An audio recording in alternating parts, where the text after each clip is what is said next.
Esau wanted to kill his brother Jacob because he had stolen his blessing.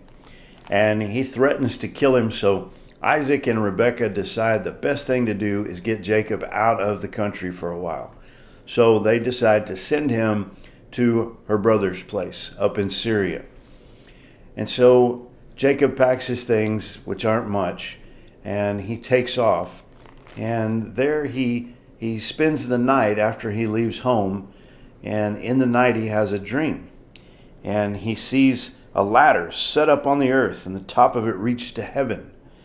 And behold, the angels of God ascending and descending on it. Well, he names this place Bethel. He says, I'm gonna worship the God that has revealed himself to me here, as long as he'll bless me, if he'll lead me and guide me and bless me.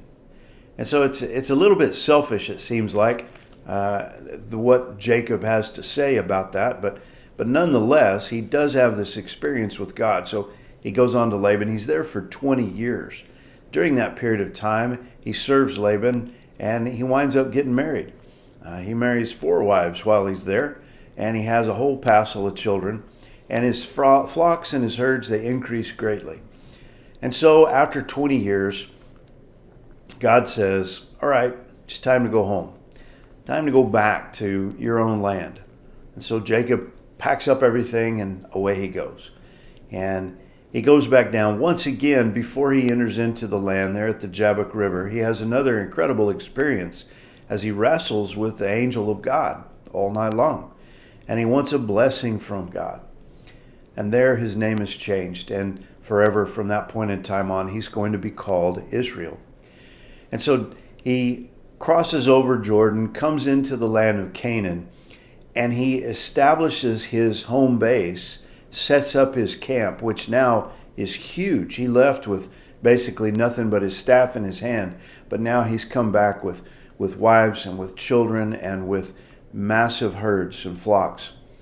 And so he buys a plot of land at Shechem, pitches his tents there. And here's what's so interesting to me.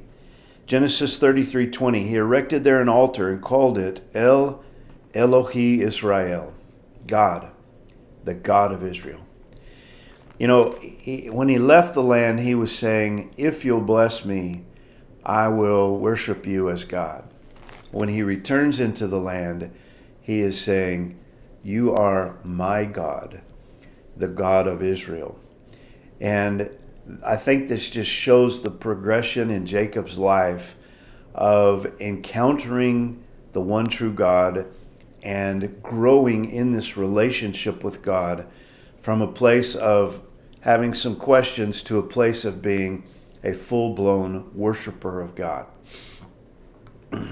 As you and I grow in our walk with Jesus, I think many times we start out kind of like Jacob, going.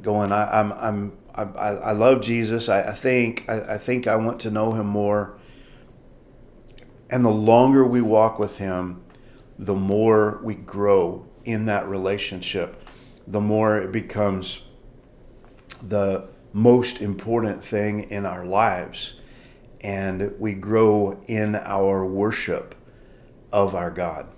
And I just want to encourage you this morning, you know, it's very impressive to me that the very first thing that Jacob did when he bought that piece of land and has had his own place, the very first thing that he did was establish a place of worship. And I hope that's what your household is like. I hope that that's what your family sees, is that where you are, you have established a place of worship, both in your home, in your daily walk with Jesus, in your time alone with him in prayer, in the Word, and with your church, that you have a church, that's your church, that you're a part of, that you are invested in, where you go regularly with your family to worship the Lord, because he is truly worthy of all worship. God bless you. Have a great day.